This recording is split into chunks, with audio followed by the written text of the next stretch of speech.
यह कहानी एक ऐसी लड़की सायरा की है जो हर शाम गुलजार दरबार पर फूल और तस्बीह बेचने जाती थी। उस रोज भी वह अपना सामान समेटकर घर जाने की तैयारी कर रही थी कि अचानक एक नौजवान जुनैद उसके सामने आकर खड़ा हो गया। सायरा पहले तो घबरा गई, मगर फिर हिम्मत करके बोली, दरबार तो बंद हो चुका है। आपको फूल किस लिए चाहिए? जुनैद ने जवाब दिया, मेरा तो यही वक्त है दरबार पर आने का। मैं मगरिब के बाद ही हाजिरी देता हूँ। सायरा को यह बात अजीब लगी, क्योंकि उसने पहले कभी इस वक्त जुनैद को नहीं देखा था। वह जल्दी घर पहुंचना चाहती थी, इसलिए ज्यादा सवाल नहीं किए।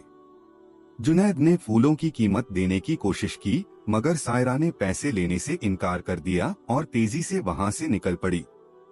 रास्ते में अंधेरा छाने लगा था। अचानक उसे लगा जैसे कोई उसके पीछे चल रहा हो। उसने इधर उधर देखा, मगर कोई नजर नहीं आया। तभी एक गहरी आवाज गूंजी, अपना दुपट्टा ठीक करो। सायरा ठिठक गई। उसने घबराकर दुपट्टा संभाला और तेजी से घर की ओर बढ़ गई। घर पहुंचते ही सायरा ने दरवाजा जोर से खटखटाया। अम्मी ने दरवाजा खोला और उसका डरा हुआ चेहरा देखकर परेशान हो गई। क्या हुआ बेटी, इतनी घबराई क्यों हो? मगर सायरा ने कुछ नहीं बताया। उसे डर था कि अगर उसने सच बताया तो अम्मी उसे फिर काम पर नहीं जाने देंगी। उसने बस इतना कहा, अम्मी आप ही कहती हैं कि मगरिब के बाद घर लौट आना चाहिए। उस रात सायरा को एक डरावना सपना आया। एक धुंधला चेहरा, गुस्से से भरी आंखें और वही आवाज, आज के बाद तुम्हारा दुपट्टा कभी न उतरे। डर के मारे उसकी नींद खुल गई। तभी फजर की अजान की आवाज आई। उसने राहत की सांस ली, वजू किया और नमाज पढ़ने चली गई। नमाज के दौरान उसे एक मीठी सी खुशबू महसूस हुई। उसने अम्मी से पूछा तो उन्होंने कहा, मुझे तो कोई खुशबू नहीं आ रही। सुबह जब सायरा गुलजार दरबार पहुंची तो माहौल कुछ बदलाव था। आमतौर पर वहां भीड़ रहती थी, मगर आज सन्नाटा था। फिर अचानक लोग उमड़ पड़े और उसकी दुकान पर इतने ग्राहक आए कि सारा सामान मिनटों में बिक गया। तभी वही नौजवान जुनैद फिर उसके सामने खड़ा था। कुछ फूल मिल सकते हैं? उसने पूछा। सायरा ने कहा, आज तो सारा सामान बिक चुका है। जुनैद ने हल्की मुस्कान के साथ कहा, एक बार देख तो लो, शायद मेरे लिए कुछ बचा हो।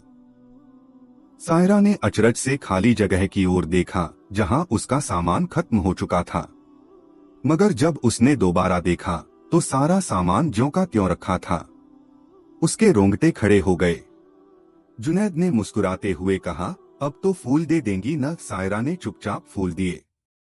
जाते जाते जुनैद ने कहा, हर बात पर परेशान मत हुआ करो, और तुम्हारी अम्मी जहां शादी की बात कर रही हैं, वहां कर लो, तुम्हारे लिए बेहतर होगा। सायरा सन्न रह गई। उसे जाते हुए देखती रही। यह शख्स आखिर कौन था? उसे यह कैसे पता कि आज उसके रिश्ते की बात हो रही है? उसने यह ख्याल झटका, सामान उठाया और घर की ओर बढ़ी। रास्ते में उसके कानों में एक आवाज गूंजती रही, यासीन जिन, यासीन जिन, जब जब यह नाम पुकारोगी तुम्हारी मदद होगी। घर पहुंचते ही सायरा ने देखा कि मेहमान आए हुए थे। अम्मी ने आवाज दी, मेहमान आ चुके हैं, जल्दी कपड़े बदल कर आ जाओ। सायरा कमरे में गई और जल्दी से सलवार कमीज बदली। जब वह मेहमानों के सामने आई तो नजरें झुकी हुई थीं। तभी एक औरत बोली, यह तो बहुत खूबसूरत है। सायरा के चेहरे पर हल्की मुस्कान आई। औरत ने फिर कहा, यासीन, मैं सायरा कैसी लगी? यह नाम सुनते ही सायरा के दिमाग में बिजली कौंधी। उसने नजरें उठाईं और देखा, वही जुनैद सामने बैठा था। वह सन्न रह गई। उसकी जुबान से निकला, अम्मी, यह तो वही लड़का है। अम्मी और मेहमान हैरान होकर सायरा की ओर देखने लगे। अम्मी ने पूछा, कौन लड़का? सायरा की धड़कनें तेज हो गईं।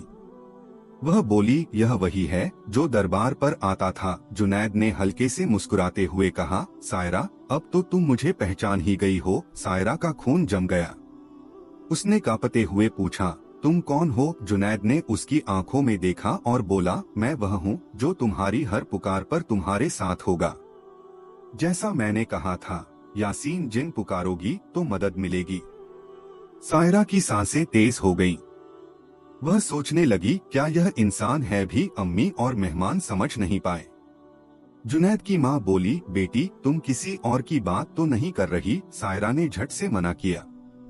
औरत ने मुस्कुराकर कहा, तो ठीक है, हम आज शादी की तारीख पक्की कर देते हैं। सायरा के दिमाग में यासीन जिन की आवाज गूंज रही थी। उसने फैसला किया कि वह तहज्जुद में अल्लाह से मदद मांगेगी। सुबह वह स्टोर रूम में गई, जहां पुराना सामान रखा था। उसने जगह बनाई, तहज्जुद की नमाज पढ़ी। उसे लगा जैसे कोई उसके साथ इबादत कर रहा हो।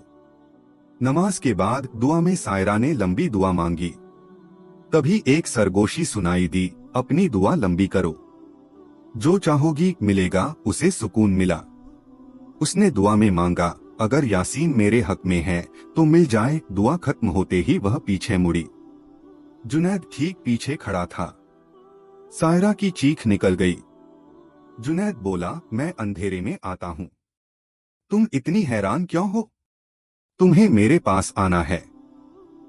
मेरा घर अंधेरे में डूबा है। सायरा कांपते हुए बोली, तुम जिन हो, मैं तुमसे शादी नहीं कर सकती। जुनैद ने कहा, हमारा रिश्ता आसमानों में तय हुआ है। सायरा घबराकर कमरे से भागी और अम्मी से टकरा गई। उसने कांपते हुए कहा, अम्मी वह जिन है। अम्मी ने गुस्से में थप्पड़ मारा। यह बकवास क्या है? सायरा रो पड़ी। उसका दिल भारी था। वह चुपचाप काम में लग गई, मगर दिमाग में सवाल था, जुनैद चाहता क्या है? अचानक जुनैद ने उसके सामने हजारों रुपए रख दिए।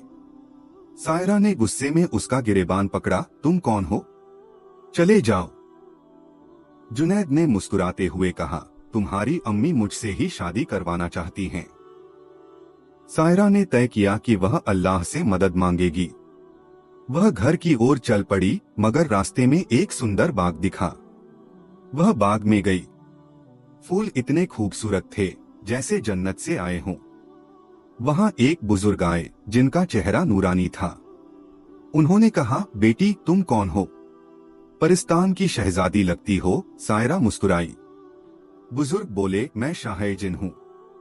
मेरा बेटा जुनैद तुम्हें तंग कर रहा है, उसे माफ कर दो। हमारी बस्ती पर बद्दुआ है, तुम्हारी शादी से वह खत्म हो सकती है। सायरा सन्न रह गई। उसने कहा, मैं इतनी बड़ी जिम्मेदारी कैसे उठाऊंगी? बुजुर्ग ने कहा, अल्लाह ने तुम में ताकत दी है, क्या तुम हमारी मदद करोगी? सायरा के मुंह से निकला, हाँ मैं तैयार हूँ। जैसे ही उसने यह कहा, उसकी आंखें बंद हुई।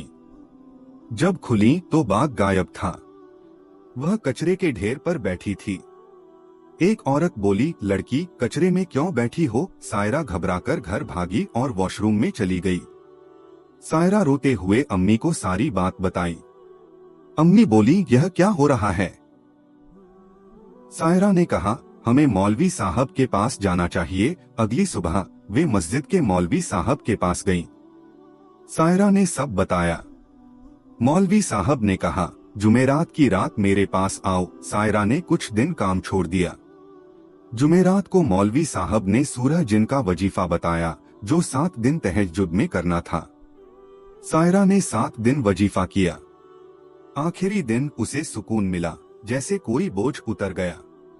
उसने सूरह रहमान की तिलावत शुरू की, जैसा मौलवी साहब ने कहा था। 7वें दिन ख्वाब में जुनैद आया।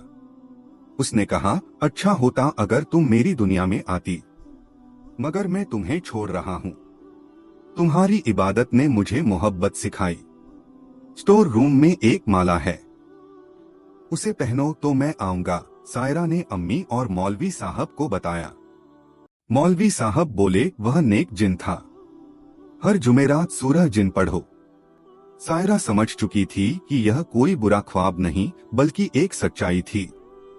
उसकी इबादत और अल्लाह की रहमत पर अब उसे पूरा यकीन था। यह कहानी सिखाती है कि अल्लाह पर भरोसा और इबादत हर मुश्किल से निकाल सकती है। घमंड और डर से ऊपर उठकर नेकी और सच्चाई का रास्ता अपनाना ही असली जीत है।